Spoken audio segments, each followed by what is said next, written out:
لیکن ظاہراً تو کتنا آسان تھا، بھئی مار دے، کچھ لوگوں کو مار دیا، نکل جاؤ، ان کو اسیر بنا کے لے جاؤ، ظاہراً تو ان کے لیے تھا تو کوئی بات نہیں، لیکن انہیں کیا پتا کہ امام نے کتنا سب کچھ ڈیزائن کیا ہوا ہے۔ امام اپنے 6 مہینے کے بچے کو لے کے اس لیے آئے تھے کہ تمہارے چہرے سے نقاب اتار دیا، نقاب اتارا ہے، ایک 6 مہینے کے بچے نے یزیدیت کو بے نقاب کیا تاکہ قیامت تک لوگ بولیں کیسے لوگ تھے 6 مہینے کے بچے کو پانی نہیں پی سکتے، اس لیے وہ باب العوائز ہے، 6 مہینے کا بچہ وہ باب العوائز ہے، اگر آپ کی خدمت میں پڑھا ہے۔ تو یہ جو امام ہوتا ہے اللہ کا ولی، یہ ہم اس کو دور میں پہچاننے میں ہم سے تاخیر ہوتی ہے۔ اس کی وجہ کیا ہوتی ہے؟ ہمارا باطن مشکل ہے۔ امام دلوں کا طبیب ہوتا ہے، جب دل مشکل میں ہو طبیب تک نہیں پہنچ پاتے۔ ہر دور کے اندر امام کو لوگوں نے زیادہ نہیں پہچانا، مشکل لوگوں کی طرف سے تھی۔ ائمہ نے تو ساری مشکلات کو اپنے کو لیا، اور سید الشہداء نے تو پوری بشریت کی مشکلات کو اپنے اوپر لیا، تاکہ اس مشکلات کو لیں گے تو پوری طول انسانیت میں جتنی مشکلات ان کو بڑھائیں گی یہ اس سے گزر پائیں گے۔ اگر یہ امام نے نہ کیا ہوتا آج آپ سے کوئی مشکلات برداشت نہیں کی۔ یہ جتنے واقعے ہوئے پورے تاریخ میں انسانیت پہ تشیع و ظلم و ستم ہوا، بنی ہاشم کو دیواروں میں چنوا دیا گیا، اور ہر دور کے اندر اس کے بعد مشکلات ہوتی رہی، حتیٰ دوسری قوموں کے اوپر جو مشکلات آئی جنہوں نے درسگاہ امام حسین سے لی تھی وہ صبر میں رہے، کامیاب ہو گئے۔ اس لیے کہا جاتا ہے کہ امام حسین علیہ السلام بشریت کی نجات کے لیے آئے تھے، بشریت کی نجات۔ ہمیں خود سمجھنا ہے کہ ہم اپنے وقت امام کو سمجھیں کہ ابھی امام ہمارے وقت کا ہم سے کیا چاہتا ہے۔ اس وقت جب خانہ کعبہ کو چھوڑا امام نے، اس امام نے، تو لوگ نہیں سمجھ پائے کہ کیا مهم ہے، کیا اہم ہے، کیا واجب ہے، سمجھ نہیں پائے، گھیرے رہے۔ آج بھی یہی ہے، آج جب امام تو غیبت میں ہے نا، امام تو غیبت میں ہے، امام تو حاضر نہیں ہے، مگر امام کے جو نمائندے ہیں سارے، جو باعمل بابصیرت علماء ہیں، مہاراجے ہیں، وہ جب کوئی بات کہہ رہے ہیں آپ سے بار بار، وہ جب کچھ چیزوں کو نشاندہی کر رہے ہیں پچھلے کئی سالوں سے کہ یہ کام نہیں کرو، اس کام کو چھوڑ دو، اس کام کو ایسے کرو، مگر ہم کیا کہہ رہے ہیں؟ لوگ یہ بڑے عادتدار آ گئے، یہ بڑے نئے لوگ آ گئے، ہمارے تو ابا اجداد یہ کر رہے تھے۔ مشکل بات ہے نا، ظاہر ہے ہضم نہیں ہوتی یہ بات۔ آج جب ان مراجع کرام کو میں فالو نہیں کر پا رہا، اور مثال ہے نا، پریکٹس ہے، ٹھیک ہے، آج اگر میں سید علی خامنائی کو فالو نہیں کر پاتا، ٹھیک ہے، اور میں کہتا ہوں بھائی ان کو کیا پتا، ہم خود بہت بڑے عزادار ہیں، ہمیں سب پتا ہے، یہ پتا ہے، تو آپ پریکٹس میں کیسے آئیں گے کہ کسی ایک کو فالو کرنا ہے؟ کیسے فالو کرنا ہے؟ وہ ابھی مشکل لگتا ہے، اصل میں ہضم نہیں ہوتا، کیونکہ بڑی سخت بحث ہے یہ۔ کہتے ہیں باہر وہ تو جی دوسرے ملک میں رہتے ہیں، وہ دوسرے ملک میں رہیں تو ہے، ہر فرقے کا کوئی نہ کوئی روحانی امام ہے کہ نہیں ہے؟ اسماعیلیوں کا ہے کہ نہیں ہے؟ بوریوں کا ہے کہ نہیں ہے؟ ہر فرقہ، چاہے وہ دین اسلام کے اندر بھی ہو نہ ہو، ہر کسی کا کوئی نہ کوئی تو ہے نا رہبر یا پیشوا۔ آپ کا ہمارا پیشوا جو اصل پیشوا ہے، اصل رہنما ہے، وہ وقت کا امام ہے۔ اب جب امام حاضر نہیں ہے تو ہم ایمرجنسی سٹیٹ میں ہیں کہ نہیں ہیں؟ اس ایمرجنسی سٹیٹ میں جب کوئی مریض کو لایا جائے ہاسپٹل میں، ڈاکٹر موجود نہیں ہے، تو کیا مرنے دیا جائے؟ یا وہ بیچارہ کمپاؤنڈر آ کر کچھ نہ کچھ تو دیتا ہے کہ کچھ تو اس کو بچاؤ جب تک ڈاکٹر نہیں آ رہا۔ عزیزان محترم، سلامتی کے لیے باواز بلند صلوات۔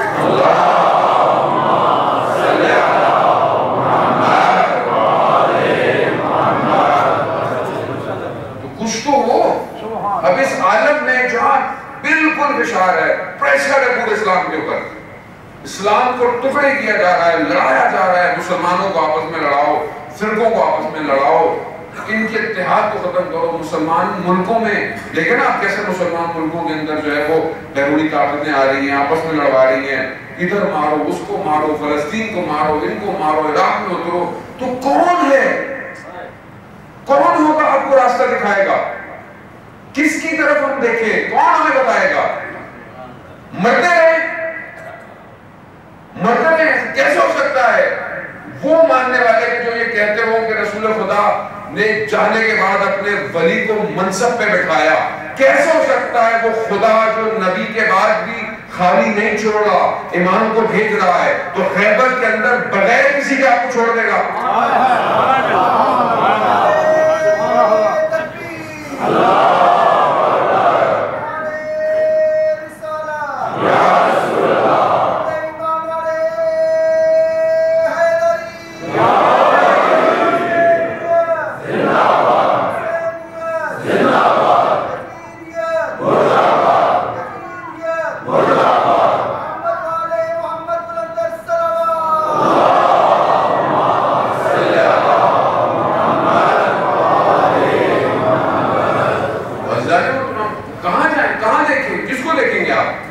کسی کو تو بنائے اپنا.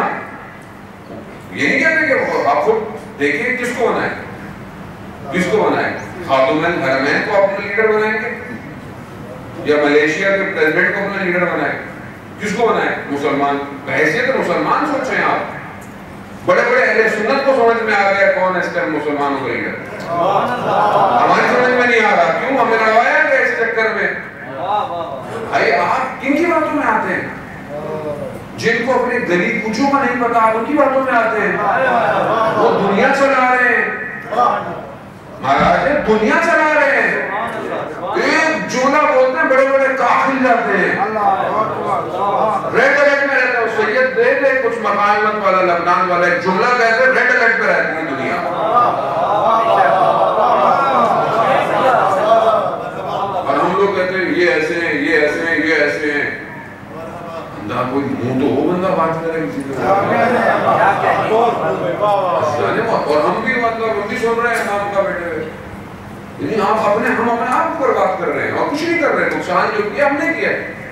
مجھے کسی نے کہا مولانا صاحب ابھی حالات بڑے سخت ہیں, آپس میں اتحاد کی بات کریں. ہم تو ہمیشہ اتحاد کی بات کرتے ہیں. ہم تو جب اتحاد بین المسلمین کی بات کرتے ہیں تو پہلے اتحاد بین المومنین کی بات کرتے ہیں. اور یہ جو ہم نے اتحاد اصل مومنین کو جو ہم نے کیا ہے, کس نے کیا ہے؟ کیوں ایسا مقام کیوں آیا کہ مومنین کی بھی اتحاد؟ مومن تو ویسے مومن بھائی ہے, مومن کا بھائی ہے. تو یہ تصور کس نے ڈالا کہ مومن کے آپس میں اختلافات ہیں؟ کس نے ڈالا یہ تصور؟ کس نے ٹکڑے کروایا مومنین کو آپس میں؟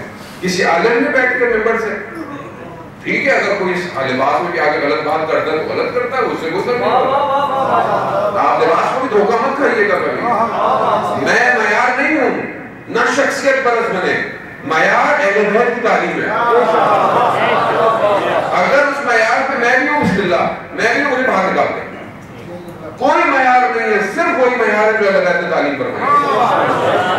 اور اسی معیار پر اگر کوئی گفتگو کرے گا اور اسی سیرت کو اگر اپنی زندگی میں دیکھتے ہیں تو یہ مہاراجے ہیں جن کی زندگی وہی ہے, جن کی زبان ویسی جیسے آئمہ نے تعلیم فرمائی ہے, اسی طرح دشمن کو للکارتے ہیں, اسی طرح جو ہے وہ دین کی بات کرتے ہیں. زندگیاں ویسی ہیں ان لوگوں کی جیسے ان کے نوکر ہوتے تھے, جیسے ان کے خادم ہوتے تھے.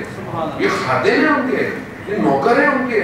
یہ خود کہتے ہیں کہ جو کچھ بھی کیا یہ سب آپ کا دیا ہوا ہے مولا, اور ہم اسی حالت میں آپ کا انتظار کر رہے ہیں. کیوں؟ انہیں جانتے ہیں کہ ہمارا آقا اصل ہے, ہمارا صاحب زندہ ہے. کیسے ہو سکتا ہے کہ صاحب ہمارا زندہ ہو اور ہم اس دنیا کی کھوکھلی ناروں سے گھبرا جائیں؟ مشکل ہم نے ڈالی ہے جانے محترم. تو وہاں سے آپ آپس میں نہ, ابھی ہم کب کر رہے ہیں کسی کو, لیکن اگر آپ کی صفوں میں منافق آئے ہوئے ہیں تو آپ کو جدا تو کرنا ہے. اس نہج پہ آپ کیوں آ گئے؟ گھبرا کس چیز کر رہے ہیں آپ؟ یعنی آپ جو ہے وہ غلط کو غلط بھی نہیں بول رہے. یعنی اب یہ آپ کی حالت آ گئی ہے تو پھر جانے محترم پھر ہم مجلس پڑھنا چھوڑ دیتے ہیں. اگر آپ کو غلط بولنے میں تکلیف اور برا لگ رہا ہے تو پھر ہم نہیں پڑھتے مجلس, نہیں پڑھتے. آپ پڑھوائیے سب سے, لے جائیں کون کو جہاں لے کر جانا ہے آپ نے. ہم تو ویسے بھی لیڈر نہیں ہیں, نہ ہم نے تو بولا تھا لیڈر ہیں, ہم تو خط مقدم کے سپاہی ہیں. کہ پہلے اگر گولی آئے تو اپنے سینے پہ کھاؤ، اگر کوئی تیر آئے تو اپنے سینے پہ کھاؤ پہلے، اور وقت کے امام کو بچاؤ۔ کل کو سوال یہ کیا جائے گا امت سے کہ تم نے ہمارے پیچھے کیا کیا؟ تیار نہیں تھے۔ تیار کیسے ہوں گے جب آپ کو کوئی ڈائریکشن ہی نہیں مل رہی؟ آپ ایک ڈائریکشن کی طرف متوجہ ہو جائیں مطلب کئی سال ہو گئے اس قوم کو اندر سے توڑا گیا، سمجھنے کی کوشش کریں۔ جب آپ ایک طرف فوکس ہوں گے دشمن آپ کو کبھی کچھ نہیں کر سکتا۔ ایک متحد ہونے کی ضرورت ہے، سب کو علماء ہوں، ذاکر ہوں، نوخاں ہوں، مرثیاخاں ہوں، انجمنیں ہوں، ٹرسٹیں ہوں، ایک طرف متوجہ ہوں۔ یہ دشمن نے کام کیا ہے کہ آپ کو آپ کے اصل سے توڑا ہے۔ آپ کا اصل جو تھا وہ یہی تھا نا کہ جہاں سے آپ کا دین نشأت لے رہا ہے اس سے توڑا ہے آپ کو، اور توڑ کر آج اس مقام پہ لے آیا کہ آپ کے سامنے یہ سارے حالات جو ہے وہ ہو رہے ہیں۔ یہ دشمن کی پرانی سازش ہے، ڈیوائڈ اور رول کرو ان کے اوپر، اور آپ دیکھ لیں کہ یہ کون ڈیوائڈ کرتا ہے اور کہاں سے پیسہ آتا ہے اور کون تباہ کر رہا ہے قوم۔ خدا کے لیے ہم نے بہت گریہ کروا دیا اپنے وقت کے امام کو، اب اور زیادہ گریہ نہ کروائیں، اپنی ذاتوں سے باہر آئیں، اپنے نفسوں سے باہر آئیں، امام کے لیے زندہ رہیں اور امام سے دعا کریں۔ خدا میں تو دعا کرتا ہوں مولا سے، مولا جو میں کہتا ہوں خدا آپ مجھے توفیق ایسی دے، خدا کی بارگاہ سے دعا کریں میرے لیے امام زمانہ کو، میں آتا ہوں توسل کرتا ہوں کہ میں وہ کہوں جس سے آپ راضی ہوں، میں کوئی ایسی بات نہ کروں جو میری اپنی ذات کے لیے، میری شہرت کے لیے ہو۔ اگر ایسی بات ہو تو اس کو ختم کریں میرے پر، صرف آپ کے لیے ہو، آپ کی آمد کے لیے مقدمہ ہو، آپ کے ظہور کے لیے دلوں کی تیاریاں ہوں۔ ہم اسی طرف بڑے اعزاز محترم شب جمعہ ہے، خدا ہمیں توفیق دے کہ ہم کربلا پہنچے، واقعہ نصیب اصل کربلا پہنچے کہ جہاں اپنے وجود کو قربان کر کے پہنچنا پڑتا ہے۔ شب جمعہ تمام روحیں کربلا کی طرف، اور سب سے پہلے وہ ماں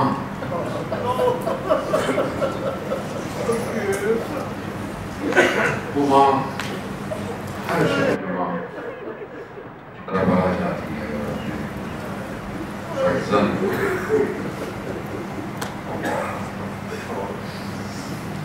عزیزان محترم، ہر وقت کافی گزر گیا، شب جمعہ بھی ہے اور دلوں کو روانہ کرے کربلا۔ آپ جانتے ہیں کہ جب کربلا انسان جاتا ہے، اور علماء بھی بیان کرتے ہیں کہ پہلے جب جاؤ تو پہلے غازی عباس پھر اجازت لو، پھر امام حسین کی زیارت۔ کیوں؟ کیونکہ عباس علمدار ہے، عباس لشکر کا سردار ہے۔ آیت اللہ قاضی بھی یہ کہہ رہے تھے کہ پہلے حضرت عباس سے اجازت لی پھر امام کے پاس جاؤ، ایسے نہیں کرو۔ کیا کیا حضرت عباس نے ایسا کہ خود آئمہ حضرت عباس کی تعریف کرتے ہیں۔ وقت نہیں میرے پاس اگر کل ہوا تو اس کو بیان کروں گا۔ آیت اللہ شمس الدین بیان کرتے ہیں کہ عالم دین رات کو کربلا پہنچے، حضرت عباس کے عالم گئے تو دروازہ بند ہو گیا تھا، جا کر سو گئے۔ خواب میں کیا دیکھا کہ امام حسین کا حرم ہے اور رسول خدا اور امیر المومنین علیہ السلام تشریف کرتے ہیں۔ ایسے میں ایک جوان آیا اور اس نے کہا یا رسول اللہ، حضرت عباس نے ایک جوان کی صحت کی سفارش مانگی ہے، دعا کریں اس کی۔ رسول خدا نے کہا کہ اس کا وقت پورا ہو گیا ہے، اب یہ بچ نہیں سکتا۔ وہ کہتا ہے کہ میں نے عالم دین، میں نے خواب میں پھر دیکھا کہ وہ جوان دوبارہ آیا اور رسول خدا سے کہا یا رسول اللہ، قاضی عباس نے دوبارہ آپ سے درخواست کی ہے کہ آپ اس کی شفاعت کریں، اس کی بھی صحت کے لیے اسے خدا کی بارگاہ سے صحت دلا۔ رسول خدا نے کہا کہ مشکل ہے، اس کا وقت پورا ہو گیا۔ تیسری دفعہ وہ عالم دین کہتا ہے میں نے دیکھا قاضی عباس خود تشریف لے آئے، کہا کس حالت میں؟ کہا دونوں بازو قلم ہوئے، آنکھ میں تیر لگا ہوا ہے، اسی حالت میں کہا یا رسول اللہ خدا نے میرا نام باب الحوائج کیوں میں حاجتوں کو کرواتا ہوں؟ یا اس بچے کو صحیح کروا دے، صحت دے گا، یا میرے لیے نام پورے سے لے لے۔ اس کی ماں ہم سے متصل ہوئی ہے۔ یا الدین کہتے ہیں اٹھا، اور رسول خدا نے کہتے خواب میں کہا کہ اے بھی میں دعا کرتا ہوں آپ اس میں آمین کریں، خدا کی بارگاہ میں دعا کی۔ کہتے ہیں اٹھا، اٹھ کر میں بھاگا، میں حرم گیا، میں نے خادم کو دیکھا، خادم پوچھا کہ یہ بتا حرم میں کوئی ہے؟ کہا کوئی نہیں ہے۔ کہا نہیں کوئی تو ہوگا۔ کہاں؟ یہ جو نجف کا بڑا قبیلہ ہے نا، اس کا ایک ہی فرزند ہے، اس کی ماں رات سے حضرت عباس کے ذریعے کرتی ہے۔ میں نے کہا دروازہ کھولو۔ کہتا میں اندر گیا اور میں نے اس خاتون سے کہا اے بی بی جا، عباس نے تجھے تیرا بیٹا دیا۔ کیا بات کی عربی اداکار ہے، گناہگار ہے، بیمار ہیں بہت سارے لوگ، حاجتیں لے کر آپ ہی کے دروازے پر کس کے باب الحوائج ہیں۔ آپ کو تو دعائیں مانگی گئیں، آپ کے لیے تو امام علی نے کتنی دعائیں مانگی، کہاں کہاں سے جو ہے وہ آپ پیدا ہوئے۔ ہاں عزیزان محترم، عباس نام ایسا ہے کہ جس کی وجہ سے اہل حرم کو بڑا سکون تھا۔ یہ تو تصور کرنے میں لگتے ہیں کہ وہ بہنیں جنہیں پتا ہو عباس ایسا بھائی ہو، تو ان کے ذہن میں کبھی تصور ہی نہیں تھا کہ ہاتھوں میں رسیاں ہوں، بازاروں میں پھرایا جائے گا، کبھی سوچا ہی نہیں تھا عباس کی بہنوں۔ لیکن روزہ عاشورہ آئی، آپ سنتے رہتے ہیں مرم میں زیادہ ہو گئے نہیں ہوگا، بس آنکھیں آپ کی نم ہو گئی، آپ نے ریڈیا کر لیا، خدا قبول کر لیا۔ روزہ عاشورہ آئی، ایک ایک کر کر چلے گئے، ایک ایک کر کر چلے گئے۔ جب لوگ جنگ کرتے تھے کوئی نہ کوئی، دشمن کے لشکر کو جو پیچھے پھینکتا تھا وہ غازی عباس تھا، پیچھے ہٹاتا تھا۔ ایک مقام پر زبیر اپنے کیمپ سے حضرت عباس کے سامنے آئے، کہا عباس ایک بات کہوں؟ حضرت عباس نے کہا یہ وقت نہیں کوئی بات کرنے کا۔ کہا نہیں مجھے آپ کے بابا کی بات یاد آ گئی۔ کہا بابا کا نام لیا ہے تو کہو۔ کہا آپ کو پتا ہے آپ کے بابا نے آپ کو کیوں مانگا تھا؟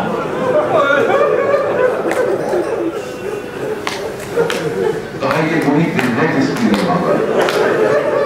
آج یہ بات کہتے ہیں تو مجھے جوش دلا رہے ہو، ایسی لڑائی نہیں کہ گھوڑے کی لگامیں ٹوٹ گئی اور ایسا وار کیا کہ دشمنوں کی گردنیں اڑتی گئی۔ لیکن افسوس عباس کو جنگ کی اجازت نہیں۔ غازی عباس آئے، امام حسین کی خدمت میں کہا مجھے جنگ کی اجازت دے۔ کہا عباس کیسے دے؟ تم ہمارے لشکر کے سردار ہو، علمدار ہو۔ ہو سکتا ہے کہ غازی عباس انہوں نے دیکھا ہوگا مولا لشکر کہاں ہے؟ کہاں ہے لشکر؟ اجازت نہ ملی، نہیں ملی اجازت۔ مگر کیا کریں، بچوں کی پیاس اتنی تھی کہ آج بھی جب آپ علم دیکھتے ہیں نا اس کے ساتھ مشکیزہ اس بچی کی یاد دلاتا ہے جس نے چچا کو پانی کے لیے دیا۔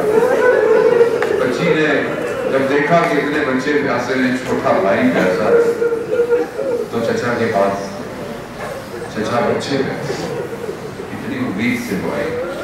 کہا اجازت دلا تو ہم پانی لے آئے۔ اجازت دلا دی۔ عزیزان محترم، باہر علماء بیان کرتے ہیں کہ جب بچی نے کہا ہوگا تو ہو سکتا ہے امام حسین نے کہا ہو بیٹا آپ کو اپنے بھائی کے لیے پانی چاہیے، ہمارا بھائی گیا تو پلٹے گا نہیں۔ یہ عزیزان محترم کیا ہے، میں مرائل ہوں طے کر رہا ہوں تیزی سے آگے کی طرف، بس اپنے آخری جملوں کی طرف۔ غازی عباس گئے، غازی عباس پہنچے، کوئی روک نہیں پایا عباس کو۔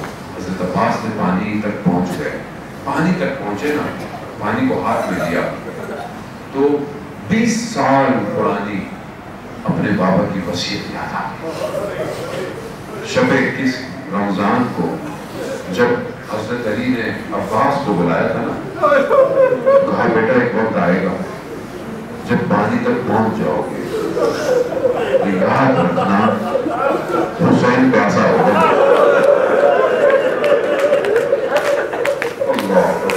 کوئی بچہ پانی لے کر عباس بہا وفا ارباب پیاسا ہے کیسے پوری پانی کو پانی پہ مار تشکیلہ بھرا. مقصد کیا ہے؟ یہ پانی پہنچ جائے خیموں تک. اب یہ تشکیلہ جو ہے وہ امید ہے تشکیلہ پانی تک. بڑے آگے دشمن نے کوشش کی روکنے کی. دایاں بازو شہید ہوا, دایاں بازو شہید ہوا. میں نے پڑھ لیا, آپ نے سمجھا. علم کو بھی پڑھا ہوا ہے, مشکیزے کو بھی سنبھالا ہوا ہے, اور خیموں کی طرف بڑھے جا رہے ہیں, بڑھے جا رہے ہیں, بڑھے جا رہے ہیں. مقتل کہتا ہے اٹھ کے دیکھتے رہے. عباس خیمے کی طرف کیوں اس کو پہنچانا ہے پانی. وفا ہے نا, وفا ہے, وفادار کرنی ہے. دشمن نے کہا یہ کون سی طاقت ہے جو عباس کو روک نہیں پا رہی. ایک نے کہا یہ مشکیزہ ہے. دل کھینچا مشکیزے کو نہیں, عباس کی امیدوں کو پانی کرتا. مشکیزے جیسے ہی پانی بڑھا, گھوڑا بھی بابا پاتا اس نے روک موڑ لیا. اسی حالت میں ایک لائٹ نے تیر جو آنکھ میں مارا.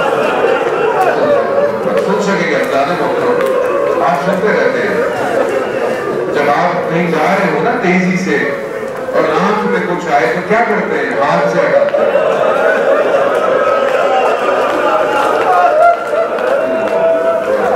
کیسے نکالے؟ ابھی اسی حالت میں تھے. ایک پوچھ لگا, ہم نے کہا مولا زین سے زمین میں کیسے آیا؟ جب کوئی اوپر سے آتا ہے نا تو باتوں کے سہارے ہوتا ہے. کیسے آئی یہ کمائی کل بنی کی, کیسے آئی یہ کمائی. جب وہ وقت آیا تو میرا چوتھا امام کہ میں نے اپنے بابا کو بھی کہ جب میرے چچا عباس گرے نا تو میرے بابا نے قبر پڑھی ہے. کہا اے چچا اللہ میری قبر کیوں عباس کا گرنا تھا, امام حسین کی قبر ٹوٹ گئی. اب کس طرح امام نے اپنے آپ کو حضرت عباس کے بدن میں پہنچایا؟ اجلال محترم جب کوئی اور گرتا تھا نا تو امام حسین مستقیم آتے تھے. کیوں؟ کیونکہ خیموں کی عبادت عباس کرتا تھا. اب ایک نگاہ خیموں پر, ایک نگاہ عباس کے بدن پر. پہنچ گئے بس بچہ جملے التماس سے دعا. امام حسین نے اپنے بھائی کے سر کو اپنے زانوں میں رکھا, خون کو صاف کیا, آپس میں تکلف شروع ہوا. درخواست نہیں کر سکتا تھا نا ہمیشہ, کبھی بھائی نہیں کہا امام حسین, مولا سے درخواست نہیں کر سکتے تھے. کیا درخواست؟ علماء کہتے ہیں کہ مولا سے درخواست کہ میرے بدن کو یہی چھوڑ دیجیے. میرے بدن کو آپ جانتے ہیں نا, سارے بدن گنجے شہداء میں دفن ہے, قاضی عباس کا نہیں ہے. حضرت پور کا بدن ان کی قبیلے والے لے گئے تھے آگے, یہ وہ بدن ہے وہیں رہا جہاں گرا. کیوں؟ علماء کہتے ہیں کیوں حضرت عباس نے ایسا کہا کہ میرے بدن کو خیموں میں مت لے کے جائے؟ کہا کہ کیونکہ عباس با وفا ہے, بغیر پانی کے بدن بھی نہیں جانا. اگر کہتے ہیں کہ علامہ بیان کرتے ہیں نہیں کوئی اور کیسا. کہا کیا؟ کہا عباس جانتا ہے نا اپنے مولا کو. کیوں؟ کہا 3 دن کا بھوکا پیاسا ہے, صبح سے لاشوں کو لے کر آ رہا ہے, اب میں اپنے بدن کو کیسے لے کرتا ہے؟ کہا نہیں چھوڑ دو. اب علم اٹھایا, میرے مولا نے خیموں کی طرف رک دیا. اب بچے امید سے ہیں کہ چچا عباس پانی لائیں گے. اب بچی دیکھ رہی ہے, جیسے ہی پہنچا دیکھا علم کو بابا کے ہاتھ میں ہے. کہا بابا جان چچا عباس, کہا بیٹا وہ وہی تیرے کنارے دے کر.